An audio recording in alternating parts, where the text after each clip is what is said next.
Welcome back to 1700. You're with Josh and Maria, and we are here with Yumi at 6. Welcome, guys. How are you doing? Good, how you doing? It's good. So, in case you don't know, Yumi at 6 rather are not your average band, having 4 albums go gold in the UK, 3 million views on their smash hit Room to Breathe, and they have the #1 most played rock song in the UK.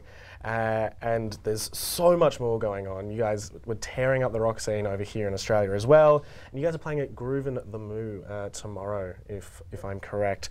So firstly, Room to Breathe was one of the most played rock songs on Triple M in 2014, one of the most played rock songs in the UK, and was part of the top 5 on the US rock radio for 8 months. How does that feel to have your song be that popular and that successful? Feels pretty good. Yeah, it's cool. Like Room to Breathe was one of our favourite songs from the record, and I guess we're happy that it's sort of translated and with everybody else. But yeah, I didn't really know some of those facts you just gave us there, so learn something every day. That's good. It's one of those things that we never had in our career. Like we might have had 4 albums, but our latest single's been the most successful. So I think it's just encouraging that we've been a band for 10 years, but actually we're not on the decline just yet, which is, it's quite encouraging. I know you're celebrating 10 years this year, so congratulations on that one. But you're playing at Groovin' at the Moon. You played at a couple of festivals. What's your favourite part about playing at festivals in general? Hanging out. Obviously all the fine treats they give you backstage as well. The food, the booze. The booze and the mood, the show, yeah, maybe, maybe. Festival crowds always really up for it as well. Everyone's there to have a good time. They're there and want to let their hair down. It's usually, well, hopefully it's sunny. It's usually in the summer, whatever. So I think it's always a good time. It's also a chance for you to meet different artists that you might, not have a chance to meet as well, like backstage and all that kind of stuff. So you can see people and have a few drinks and see what happens. You never know, you might make friends with ASAP Ferg. Snoop Dogg. When we met Snoop Dogg, well, he invited us out to his trailer, and didn't he? And then, do you want to tell the rest of it? Actually, it's a good story. You were there. I can't really remember. I was too messy. You were too messy. Well, it's kind of controversial. Are you messy? Can't say really. He was snoopified. Snoopified. Remember that. Well, we will come back in just a minute and maybe get a few more festival stories and just have a bit more of a chat coming up right after this. But we are going to have to take a break very shortly. We'll come back and chat to you guys in just a minute.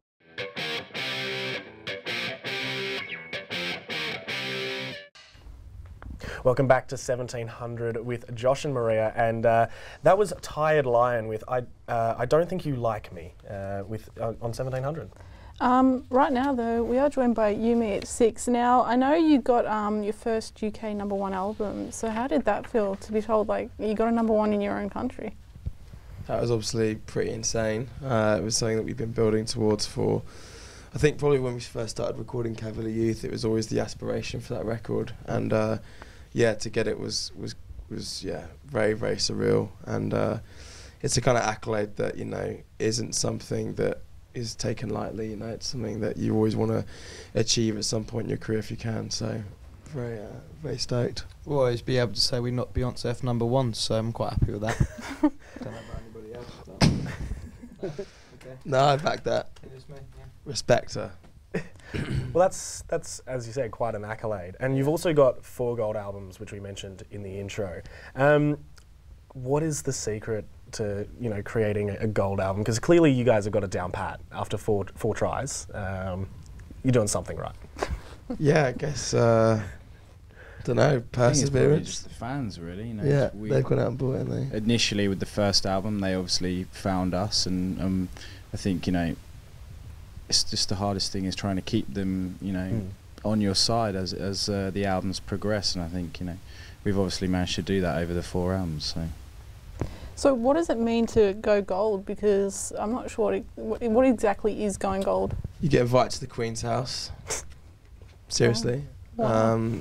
It's pretty. It's actually smaller than I thought it was going to be. She gives you a gold disc. And she gives you face to face. You have to sell 100,000 copies basically in the UK just to get. But you do go to the Queen's house. Yeah, and then you go to the Queen's you house. get invited for scones and tea.